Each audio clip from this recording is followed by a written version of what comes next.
Let's Make Trend Twister.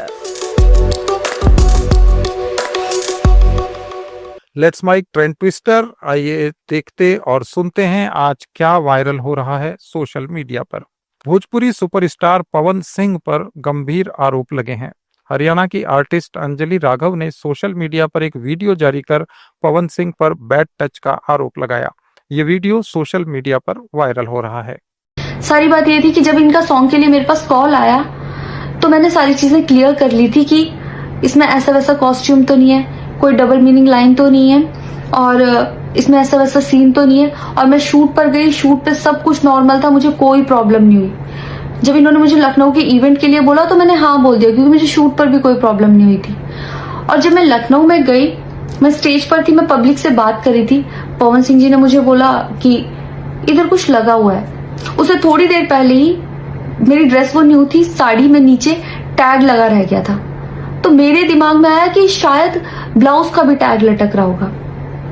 मैं हंसकर उस चीज को दबा रही थी कि अगर मेरा टैग लगा भी है तो वो चीज जिस टाइम मैं पब्लिक से माइक में बात कर रही हूँ उस टाइम ना बोल के साइड में भी बोली जा सकती है, इसलिए मैं उस चीज को उस टाइम पे दबा रही थी। मैंने हंस के टाला, अवॉइड किया और फिर दोबारा बात करने लगी। वो बोले नहीं कुछ लगा है, नहीं कुछ लगा है, तो मैंने कहा नहीं लगा। वो बोले लगा हुआ है। तो मुझे लगा कि शायद लगा ही, ये तो मेरे को लग रहा था कि कुछ लगा है इसलिए ये बोल रहे हैं। और पर फिर भी मैंने हंस के वहां पे टाला, पब्लिक से अपनी बात कंप्लीट की।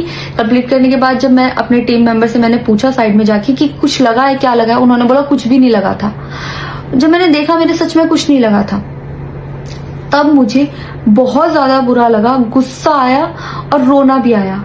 लेकिन मुझे ये नहीं समझ आया कि मैं अब क्या करूं यहाँ पर, क्योंकि जहां मैं गई थी लखनऊ में, पवन सिंह जी खुद भी वहीं के रहने वाले हैं, उसी जगह पर इवेंट था, जितना वो क्राउड था वो सारा उनका फैन बेस था। कृषि मंत्री शिवराज सिंह चौहान ने बायो स्टिमुलेंट दवाओं पर बयान दिया है। उन्होंने कहा कि बायो स्टिमुलेंट के नाम पर अब तक हजारों दवाएं बेची जा रही थी। खाद लेने जाओ, डीएपी, यूरिया, तो डीलर कहता था कि ये 2 बोतल ये भी ले जाओ। अब चाहिए हमें डीएपी और दे रहे हैं बोतल, और बोतल में भी सही है पेस्टिसाइड है, दूसरी चीज ये पता नहीं है। नैनो की बात अलग है, लेकिन पता नहीं बायो स्टिमुलेंट के नाम पर कितनी चीजें बिक रही थी। 30,000 दवाइयां बिक रही थी। मैंने बुला के पूछा, भैया ये 30,000 दवाइयां बोतलों में बिक रही है, किसानों को पकड़ा रहे हो पैकेट बोतल, इनका कहीं वैज्ञानिक परीक्षण हुआ है कि इनसे कोई फायदा है? आप आश्चर्य करोगे, वैज्ञानिक परीक्षण का प्रोटोकॉल ही नहीं था। जिसके मन में आया बना रहा और बेच रहा, ले जाओ। हमने एक तो फैसला ये किया है, आप ध्यान से सुन लें और कोई गड़बड़ करे तो बता देना।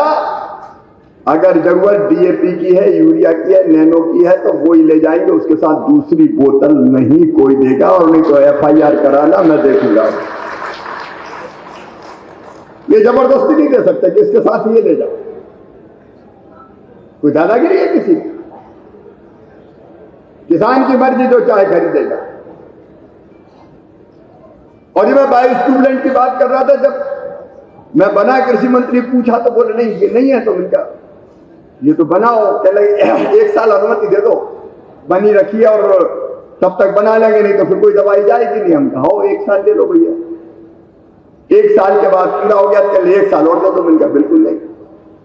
हमने 3 महीने में कहा कि परीक्षण कराओ, कहा आईसीआर के इंस्टीट्यूट में या एग्रीकल्चर यूनिवर्सिटी में। जब वैज्ञानिक डाल के देखे 3 जगह और उत्पादन बढ़े और उसकी रिपोर्ट आए तो मानेंगे ये दवाई सही है, नहीं तो नहीं मानेंगे। तो 30,000 में से 22,000 तो आई नहीं।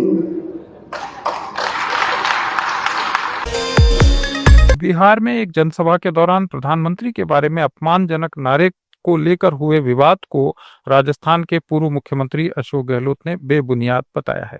उन्होंने कहा कि बिना मतलब का विवाद खड़ा किया जा रहा है। अगर यात्रा के दौरान कोई मनचला स्टेज पर चढ़कर कुछ बोल देता है तो उसका पार्टी से कोई संबंध नहीं है। कांग्रेस की भाषा और ये भाषा एक सी है। यात्रा से कोई संबंध नहीं है।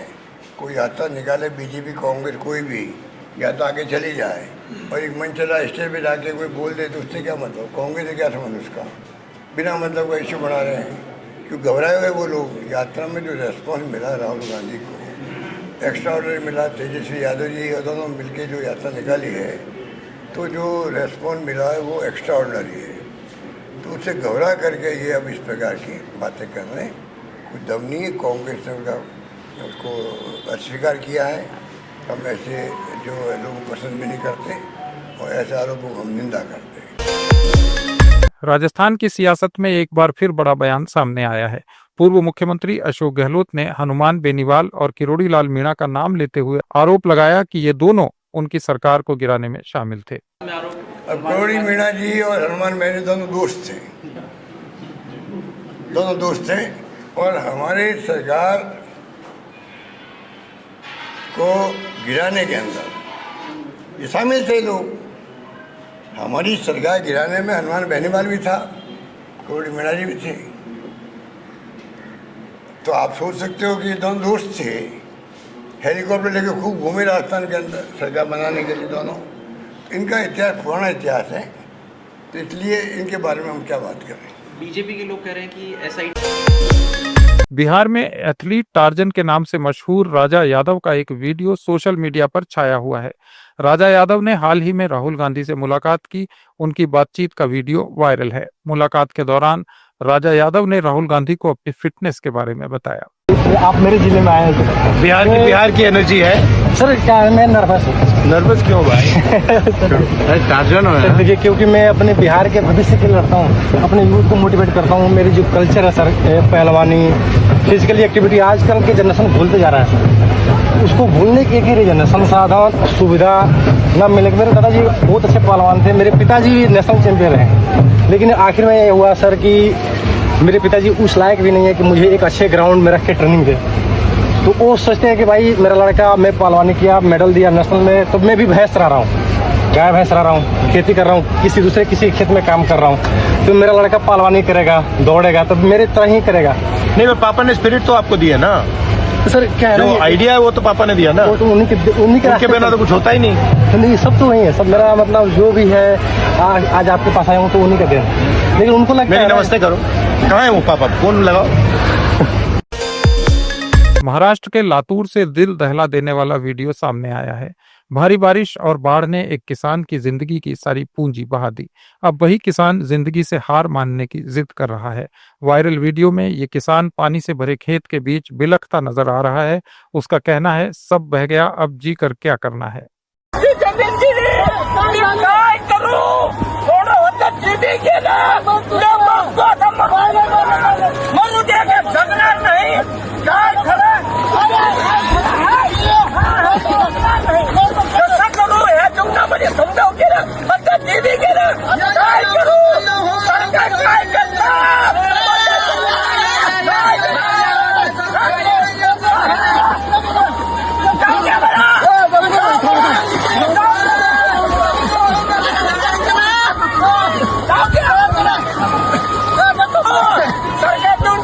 समजे शेतकरी उद्ध्वस्त झाले, कसं करू?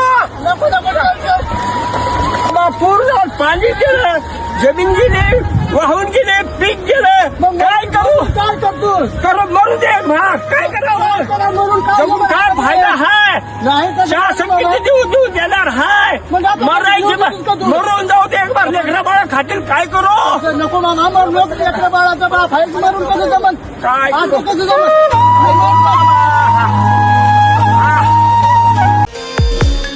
राजस्थान हाईकोर्ट द्वारा एसआई भर्ती रद्द करने के आदेश के बाद सरकार के विधि मंत्री जोगाराम पटेल का बयान काफी वायरल है। इसमें वो कह रहे हैं कि अदालत ने एसआई भर्ती को रद्द नहीं किया है। तो माननीय न्यायालय ने एसआई भर्ती को रद्द नहीं किया है, अपने ऑब्जर्वेशन के साथ सरकार को भेजा है कि इसकी जांच कर हमारा जो आरपीएससी है उसको भेजा जाए। और उन्होंने जो ऑब्जर्वेशन किया वो बहुत ही महत्वपूर्ण है। कांग्रेस के कार्यकाल में इस राजस्थान लोक सेवा आयोग में जितने भी सदस्य और अध्यक्ष मुकर किए, उनके ऊपर प्रश्न चिन्ह लगाए हैं और उसकी जांच का आदेश दिया है। इसके बाद हाईकोर्ट के फैसले का एक वीडियो भी सोशल मीडिया पर वायरल है। हाईकोर्ट ने भर्ती को रद्द करने के आदेश दिए हैं। Conclusion.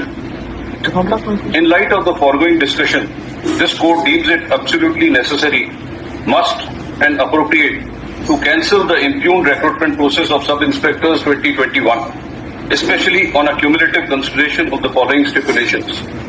The preliminary objections raised challenging the maintainability of the writ petitions before this court lacked nuance and merit.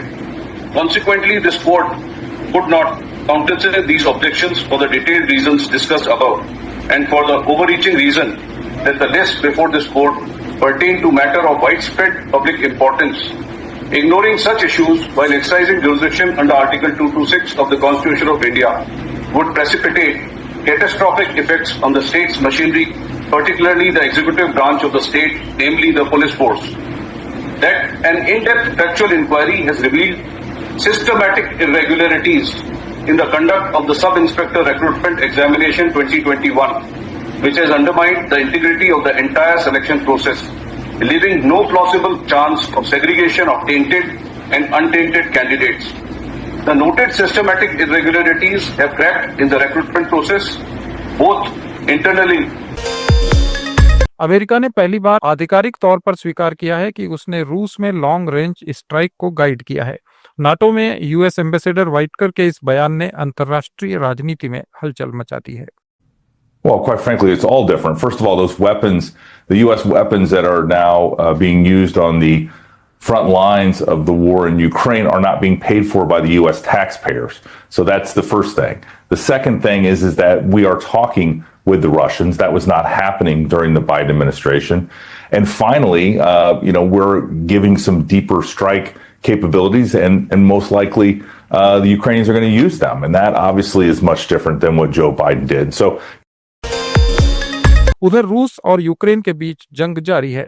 रूसी जनरल गेरासिमोव ने यूक्रेन वार पर दावा करते हुए कहा कि यूक्रेन के बहुत सारे हिस्सों पर कब्जा कर लिया गया है। जनरल गेरासिमोव ने कहा कि यूक्रेन के लुहांस्क, दोनेत्स्क, खेरसान और ज़पोरिज़्या के ज्यादातर हिस्सों पर अब रशिया का कब्जा है। В настоящее время нашими вооруженными силами освобождено 99,7 территории Луганской Народной Республики. Осталось менее 60 квадратных километров.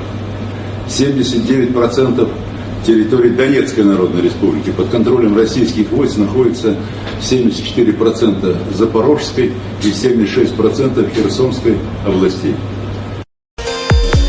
उधर रूसी विदेश मंत्रालय की प्रवक्ता मारिया जाखारोवा ने अमेरिकी राष्ट्रपति डोनाल्ड ट्रंप की नई टैरिफ नीति की निंदा की।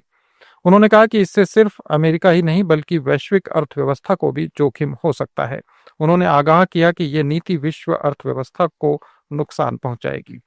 Noted the discriminatory use of tariff measures between participants of global trade and said that it could have long-term negative effects on the entire world economy. As a result of this policy, there may be an even greater increase in protectionism, a decrease in trade volumes, and an increase in inflationary pressure, especially in developing countries. Russia, as well as our partners from BRICS, EAEU, and the SCO, as well as the majority of countries in the world, do not share such protectionist approaches. That is why we continue to adhere to the agreed multilateral consensus on international trade rules, and we talk about it regularly. ये थे आज के कुछ viral posts. Updates के लिए जुड़े रहिए let's mic के साथ। आप सुन रहे थे let's mic more than radio. Follow कीजिए हमें हमारे सोशल मीडिया प्लेटफॉर्म्स पर। It's time for news. It's time for More Than Radio. Presenting the first radio news app, Let's Mic. Let's Mic, a news-based app on your phone where you get to watch and listen news, talk shows, interviews, radio show podcasts. On Let's Mic, you get all relevant information of TV, print, radio, podcast, and digital. Let's Mic talks about every segment of life.